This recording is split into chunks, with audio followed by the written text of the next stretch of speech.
ധർമ്മടത്ത് പിണറായിയെ വിറപ്പിച്ച് UDFന്റെ യുവ സാന്നിധ്യം VP അബ്ദുൾ റഷീദ്. ധർമ്മടത്ത് മുഖ്യമന്ത്രി പിണറായി വിജയൻ 2563 വോട്ടുകൾക്ക് പിന്നിലാണ്. അബ്ദുൾ റഷീദാണ് മുന്നിൽ. 4ാം റൗണ്ടിലും മുഖ്യമന്ത്രി പിണറായി വിജയൻ പിന്നിലാകുന്ന കാഴ്ചയാണ് കാണാൻ സാധിക്കുന്നത്. കഴിഞ്ഞ തെരഞ്ഞെടുപ്പിൽ പിണറായി വിജയൻ ലീഡ് ചെയ്ത റൗണ്ടിലാണ് UDF മുന്നിൽ കയറിയത്.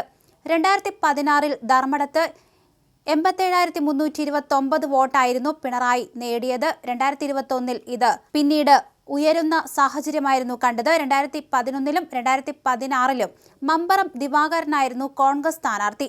2021-ൽ C രഘുനാഥ് ആയിരുന്നു കോൺഗ്രസ് സ്ഥാനാർത്ഥി. ഇത്തവണ യുവ സാന്നിധ്യമായ VP അബ്ദുൾ റഷീദിനെയായിരുന്നു കോൺഗ്രസ് പോരാട്ടത്തിനായി ധർമ്മടത്ത് ഇറക്കിയത്. K രഞ്ജിത്താണ് BJPയുടെ സ്ഥാനാർത്ഥി. തളിപ്പറമ്പ് നിയോജക മണ്ഡലത്തിൽ 2021-ലെ UDF സ്ഥാനാർത്ഥിയായിരുന്നു. 55 വർഷത്തോളം ഇടതുകോട്ടയായ തളിപ്പറമ്പ് മണ്ഡലത്തിൽ ശക്തമായ മത്സരം കാഴ്ചവെച്ച് തോൽവിക്കിടയിലും ശ്രദ്ധിക്കപ്പെട്ടിരുന്നു. മയ്യിൽ ഗ്രാമപഞ്ചായത്തിലെ ഇരുവാപ്പുഴ നമ്പ്രം സ്വദേശിയാണ്. പാലയാട് കണ്ണൂർ യൂണിവേഴ്സിറ്റിയിൽ നിന്ന് LLB പാസ്സായ അബ്ദുൾ റഷീദ് കോൺഗ്രസ് പാരമ്പര്യമുള്ള കുടുംബത്തിൽ നിന്നാണ് കടന്നുവന്നത്. ഈ കാലയളവിൽ ജീവൻ അപകടത്തിലാണെന്ന ഇന്റലിജൻസ് റിപ്പോർട്ടിനെ തുടർന്ന് 1 വർഷം പോലീസ് സുരക്ഷയിലായിരുന്നു പഠനം. കോൺഗ്രസിന്റെ ബാലജന സംഘടനയിൽ വളരെ ചെറുപ്പം മുതൽ സജീവമായിരുന്നു അബ്ദുൾ റഷീദ്. പിന്നീട് KSU unit president, block president, ജില്ലാ എക്സിക്യൂട്ടീവ് കമ്മിറ്റി അംഗം, ജില്ലാ ജനറൽ സെക്രട്ടറി, ജില്ലാ പ്രസിഡന്റ്, സംസ്ഥാന വൈസ് പ്രസിഡന്റ് പദവികൾ വഹിച്ചു.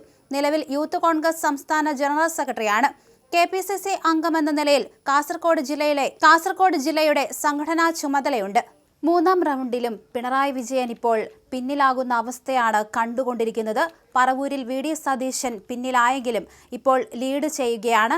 മന്ത്രി MP രാജേഷും വീണ ജോർജും പിന്നിൽ തന്നെ തുടരുകയാണ്. അതേസമയം KK ശൈലജ ലീഡ് ചെയ്യുന്നുണ്ട്.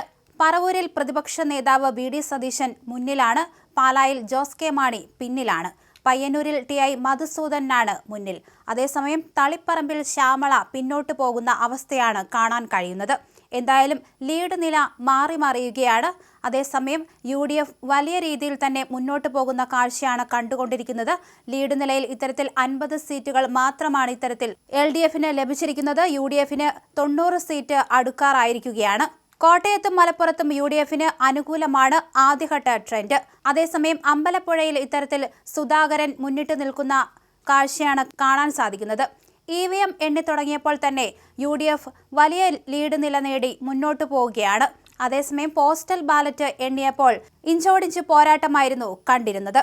എന്തായാലും ആഘോഷത്തിന്റെ നിമിഷങ്ങളിലേക്ക് കടന്നിരിക്കുകയാണ് UDF പ്രവർത്തകർ എന്ന് വേണം പറയാൻ.